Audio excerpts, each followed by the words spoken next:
दीपा चल आवरलं का निघायचं आपल्याला दवाखान्यात?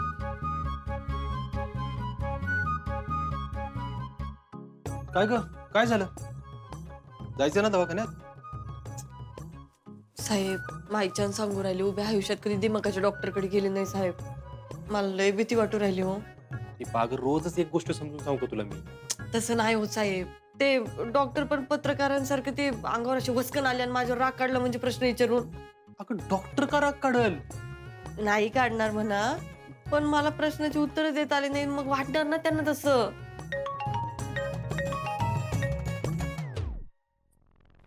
हा बोल आर्या. अर्जुन तू आता कुठे आहेस? आम्ही घरी आहे आता, मला यायला थोडा वेळ होईल. हे बघ अर्जुन, तू काल मला सांगणार होतास अपर्णा मॅडम नक्की तुला कुठे सापडल्या, पण मी पोलीस स्टेशनला यायच्या आधीच तू निघून गेलास. आज मी तुझं काहीच ऐकून घेणार नाही अर्जुन. अगं आर्या असं काय करतेस तू? मी तिकडेच येतोय ना काम झालं की. अर्जुन आज मला फसवायचा विचार सुद्धा करू नकोस हा, नाहीतर मी परत त्या गावी जाईन बघ. लक्षात ठेव. आर्या अगं काय बोलतेस तू? तू थांब मी येतो पोलीस स्टेशनला मग बोलू. ठीक आहे. कोण आहे? कलिग होती. बर मग ती तुमचं जंगाट सगळ्या जगाला सांगेन असं म्हणल्यावर आणि कोण चेहरा झाला तुमचा? होय. एक मिनिट साहेब मला वाटू राहिलं त्यांचं आणि तुमचंच काहीतरी जंगाटे आहे ना.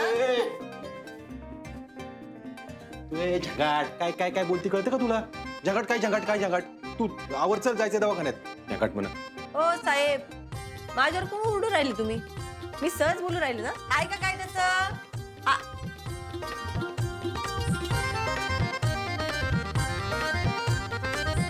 आवरून येते.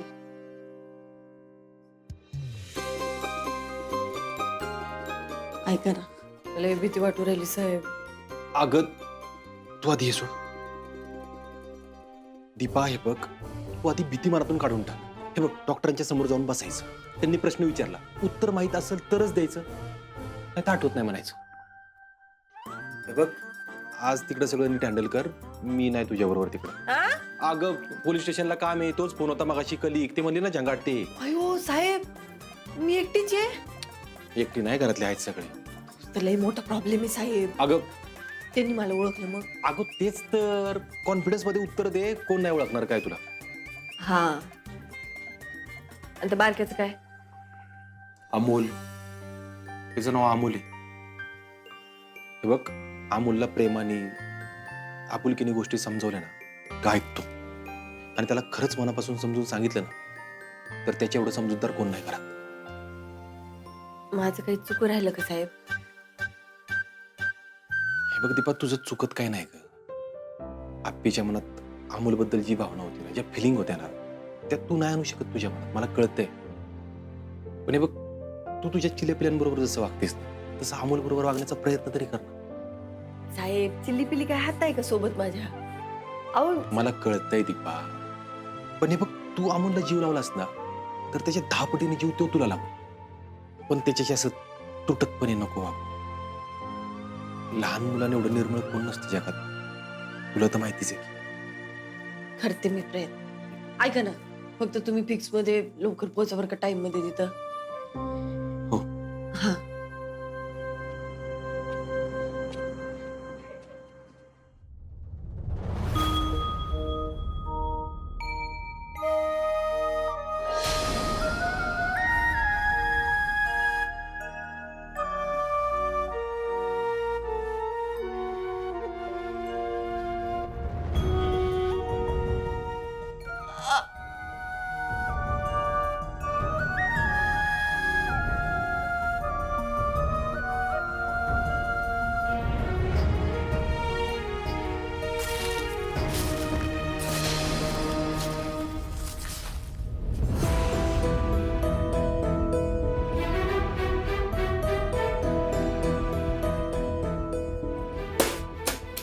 ठीक आहे. तुम्ही सांगितलेल्या सगळ्या गोष्टी आहेत तिथं. पेपर पण आहे. अजून काय? तुझ्या मालकाच्या परवानगीशिवाय तुला इथे येता पण येत नसेल ना? त्यांचा कुठलाच शब्द खाली पाडत नाही मी. म्हणूनच तुम्ही जिवंत आहे अजून बी.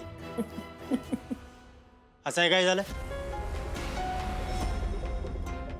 तू जेव्हा जेव्हा इकडे येतोस ना तेव्हा तुझ्या चेहऱ्यावर तुझ्या मालकाची भीती असते. ए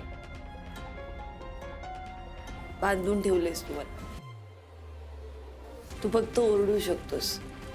तुझ्या तोंडात ही जी गुलामीची भाषा आहे त्याचं काय करायचं? नीट बोला. आता माहिती रे बाबा, तुझ्या मालकाच्या परवानगीशिवाय तुम्हाला हात पण नाही लावू शकत. काय आयुष्य जगताय. हे सगळं सामान आणून द्यायचं होतं तेव्हा पण मालकाची परवानगी घेतलीस ना? मालक देव आहेत माझ्यासाठी, कळलं का? बापरे, देवाची पूजा करून आशीर्वाद मिळतो रे. तुला इथे इज्जत तरी किती मिळते काय माहिती. माझी इज्जत काढते, माझी इज्जत काढते. तुझी किती इज्जत आहे माहिती आहे की मला. कलेक्टर असल्याचा लय माज आहे नाही का तुला? नाही तुझा माज उतरवला तर बघच. काय करणार आहे? फक्त एक आठवडा वाट बघ, मग कळेल तुला. एका आठवड्यात हे शहर नाही कलेक्टर अपर्णा मॅडमच्या नावानं बोंबाललं तर नाव बदलून ठेव आमचं. मग आमच्या मालकाच्या सांगण्यानं तुझा निकाल लावणार आम्ही.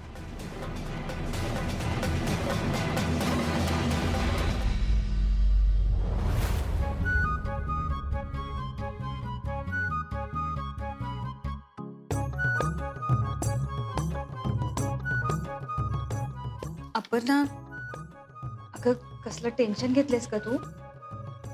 तिथे हे बघ, काळजी करू नको, आम्ही आहे तुझ्यासोबत. तुला जे काय वाटतंय ते डॉक्टरांना सांग. डॉक्टर चांगले आहेत, ते नक्की तुझी मदत करतील. हा, आणि वंस तुम्हाला काय वाटलंस तर सांगा हा मला. मोना, दिप्या, अरे तुमच्या बोलण्यामुळे घाबरेल ती. कलेक्टर आहे ती. हा, असल्या सगळ्या अडचणी झेललेत तिनं. तिला काय वाटतंय ना ती डॉक्टरांना सांगेल. आप्या, डॉक्टरांना सांगशील ना? कसलं कलेक्टर आणि कसलं काय. इथं माझी दाबेदानानं राहिली. साहेब आले नाही ना फिक्स मध्ये आज टायमावर. मम्मी गेले कामातनं. आप्या, आप्या, हाताला एवढा घाम कस काय आला तुझ्या?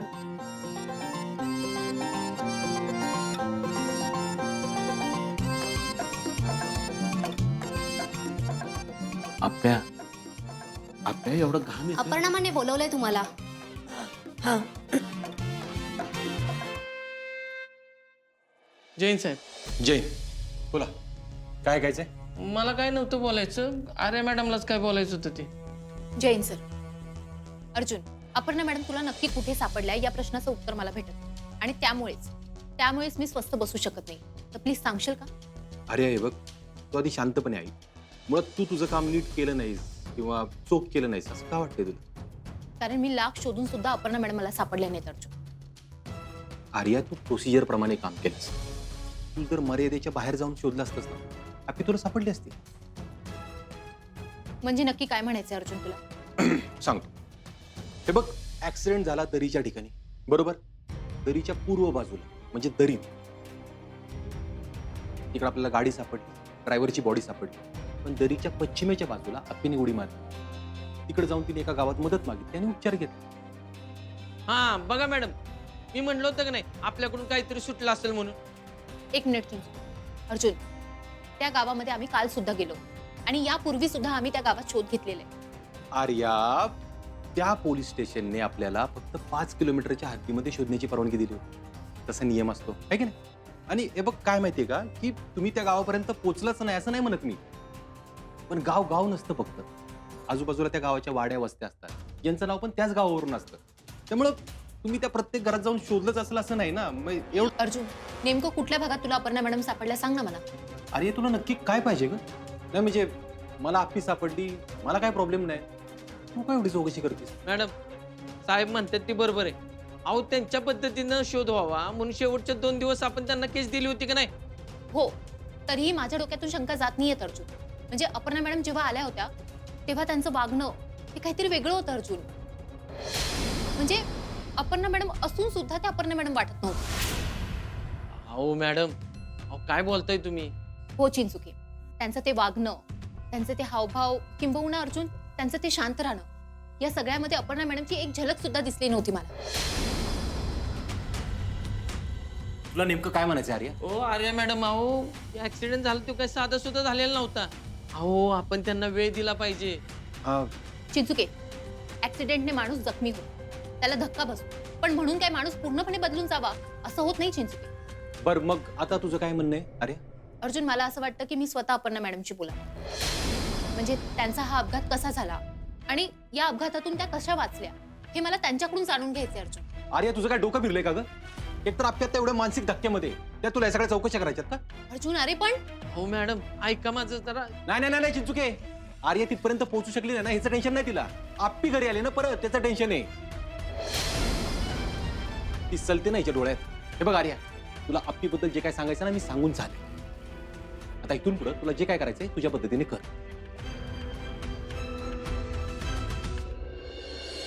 आत येऊ का मॅडम? अरे अपर्णा मॅडम, या या आते. बापरे, मोठी आहे केबिन. हो. डॉक्टर, मला जरा बोलायचं होतं. मी म्हणते मला आता गोळ्या ते इंजेक्शन वगैरे देऊ नका, मी एकदम बरी आहे. अपर्णा मॅडम, तुमची काहीतरी गल्लत होतीये. मी सायकॅट्रिस्ट आहे. तुम्हाला काय होतंय त्याची फक्त आपण चर्चा करणार आहोत. कसले? कोण? सायकॅट्रिस्ट म्हणजे मानसिक धक्का बसलेल्या रुग्णांना मी ट्रीट करते. बरं बरं, मग तपासणी कुठे करायची? इथे काही दिसत नाही ना. अपर्णा मॅडम, अहो शांत व्हा. मी तुम्हाला तेच सांगते की आपण फक्त बोलणार आहोत.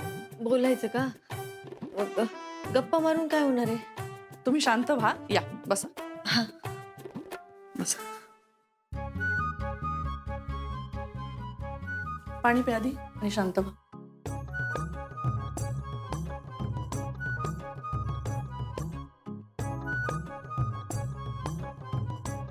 ओके, आता मी तुम्हाला काही प्रश्न विचारेन तर तुम्ही तुमच्या पद्धतीने त्याची उत्तरं द्या. ठीक आहे? मला आता सांगा, तुमचं नाव काय आणि तुम्ही नेमकं काय करता? मी अपर्णा सुरेश माने, मी पुणे जिल्ह्याची कलेक्टर आहे. ओके, काही हरकत नाही. मला आता सांगा, मागच्या काही काळात तुमचा एक भीषण अपघात झाला होता. काय झालं होतं नेमकं तेव्हा? हा, मी सांगते. मी पुण्याहून माझ्या गावाकडे निघाले होते. मग जाताना घाटात माझी गाडी दरीत कोसळली. मग तिथून मी गाडीच्या बाहेर उडी टाकली आणि मी एका ठिकाणी जाऊन पडले. मी झाडीत पडले. तोच माझ्या गाडीचा स्फोट झाला. मग तिथून मी कशी बशी सावरत वाट काढत एका वस्तीत पोहोचले. मग वस्तीत एक घर होतं. त्या घरातल्या लोकांनी मला आधार दिला. त्यांनी माझा सांभाळ केला. अपर्णा मॅडम, मला आता सांगा, तुम्ही आणि अर्जुन सर पहिल्यांदा कुठे भेटला होता?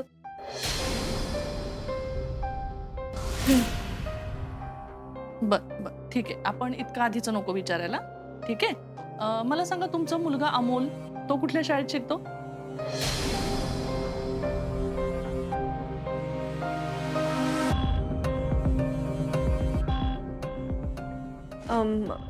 ते बर, ठीक आहे, काही हरकत नाही. मला तुम्ही तुमच्या लग्नाचं वर्ष सांगू शकाल? आयो, लग्नाची तारीख आता डोक्यात मुंग्या येऊ राहिल्या माझ्या. मी काय सांगू यांना? पाणी पिऊ का?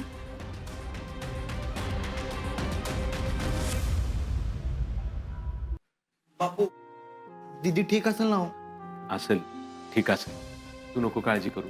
ती सांगेल डॉक्टरांना सगळं व्यवस्थित. अमोल बाळा, माच्या आजारपणाची काळजी नको करूस. ती बरी होईल या ठिकाणी. ती टेन्शनमध्ये दिसतोस. हो, आल्यापासून पाणी सुद्धा नाही घेतलं त्याने. अमोल, मा एकदम व्यवस्थित आहे बाळा, तू नको हा काळजी करू. अमोल बाळा, अरे तुला नक्की झालंय काय? आजोबा, मा पूर्ण बदलली आहे. काय? हो बापू, अहो माने आल्यापासून मला जवळ पण घेतलं नाही आणि ती पहिल्यासारखं माझा लाड पण करत नाही. हो छोटी सरकार, असं काहीच नाहीये. तुमच्या आजारी आहेत ना, म्हणून तुम्हाला तसं वाटत असेल. पण आता आपण त्यांना घेऊन आलोत ना ट्रीटमेंटसाठी, मग तुम्ही कशाला काळजी करताय? नाही बोबा, ती ठीक नाहीये. मला असं वाटतंय निधीचा मुलगा आहे हे पण तिला आठवत नाही असं वाटतंय मला.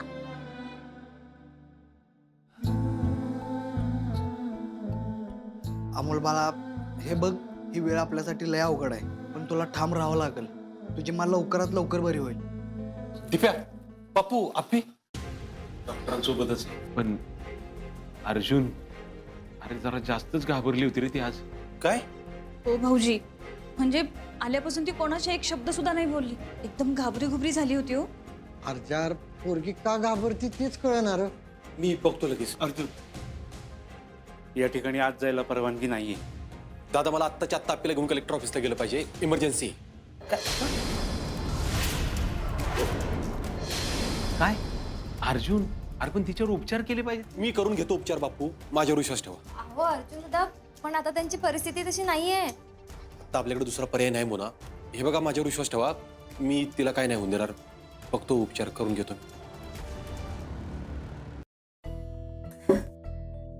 अपर्णा मॅडम, पॅनिक व्हायची काहीच गरज नाहीये. काही नाही आठवत आहे तर काही अडचण नाहीये. पण तुम्ही काहीतरी बोला. तुम्ही काहीच बोलला नाही तर मी तुम्हाला मदत कशी करू शकेन?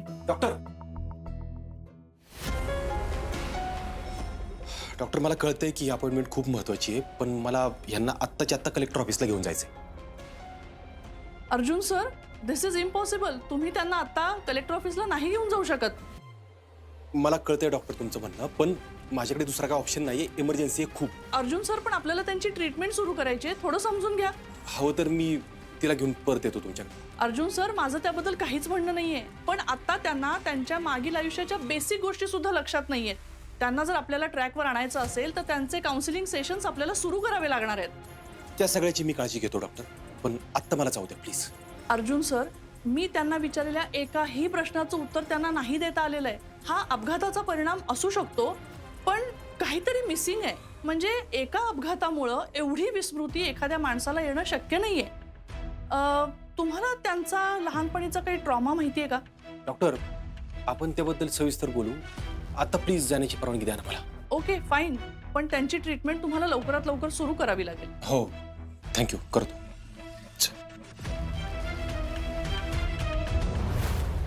अरे मॅडम थांबा. काय झालं आता? अहो तुम्ही असं साहेबांचे शब्द का मोडताय? चिंचुके, अर्जुन काय माझा दुश्मन आहे का? आणि त्यालाही सतत असं वाटत असतं की मी हे सगळं मुद्दामून करते. पण हे बघा, असं काहीच नाहीये. पण मनात शंका असताना एखाद्याचं अस्तित्व आपण मान्य करणं, मुळात ही गोष्टच मला पटत नाहीये. पण जेवढं मी अपर्णा मॅडमला ओळखते ना, मला त्या पूर्वीसारखे वाटत नाहीये चिंचुके. म्हणजे बघा ना, माझे आणि अपर्णा मॅडमचे अनेकदा खटके उडले, पण त्यांच्या चेहऱ्यावरची पॉझिटिव्हिटी कधीच कमी झाली नाही चिंचुके. आता मात्र मला सतत त्यांच्या चेहऱ्यावर कसली ना कसली तरी भीती दिसते. अहो मॅडम, मला सांगा की अडचणीच्या काळात आपण साहेबांबरोबर उभं राहिलं पाहिजे ना. साहेबांना मदत केली पाहिजे, आधार दिला पाहिजे. का त्यांच्या विरोधात जायचं? सांगा बरं. तुम्ही काय बोलताय हे? मी कधी म्हटलं अर्जुनच्या विरोधात जाते मी? आणि मी जे काही करते ना, ते सगळे प्रयत्न अर्जुनच्या हितासाठी आहेत. आणि काय सांगावं, माझ्या या तपासात काहीतरी नवीन शोध लागेल. मॅडम, तुम्हाला साहेबांचा राग अजिबात माहित नाही. साहेब जोपर्यंत प्रेमाने आहेत ना, तोपर्यंत प्रेमाने वागतात, नाहीतर लय. राहू दे चिंचुके, मला फक्त माझ्या शंका दूर करायचे. मी निघते. अहो अरे मॅडम थांबा ना. आता काय चिंचुके? तुम्हाला अपर्णा मॅडमला भेटायचंय ना, मी मदत करतो. पण तुम्ही आता प्लीज पाया पडतो जाऊ नको कुठं. ही तपास पथक थांबवा. चिंचुके, मला सांगा, तुम्ही माझी मदत कशी करणार आहात? बघतो. आपण अपर्णा मॅडमला भेटूया. तुम्ही इथनं कुठं जाऊ नका, मी फाईल घेऊन आलो.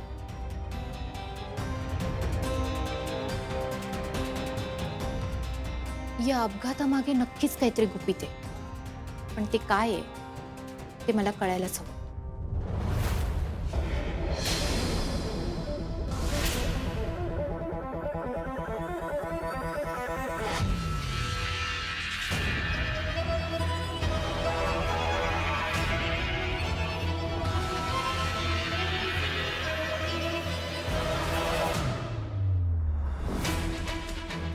काळजी करायचं कारण नाही. तुम्ही सांगितले तसंच करतोय मी. या कलेक्टर बाईचा माज पद्धतशीरपणे उतरू आपण. आता ठरल्याप्रमाणे एकदा का सह्या झाल्या की ह्या आठवड्यात आपली सगळी कामं मार्गी लागतील. आणि या कलेक्टर बाईची जी बदनामी होईल ती कधीच भरून निघणार नाही. ही कलेक्टर बाई इथं आयुष्यभर कशी सडत राहील याची पूर्ती सोय करू आपण भाऊ. सह्या सह्या कसल्या? काय प्रकारे? कोण माणसं आहेत? नाही नाही नाही,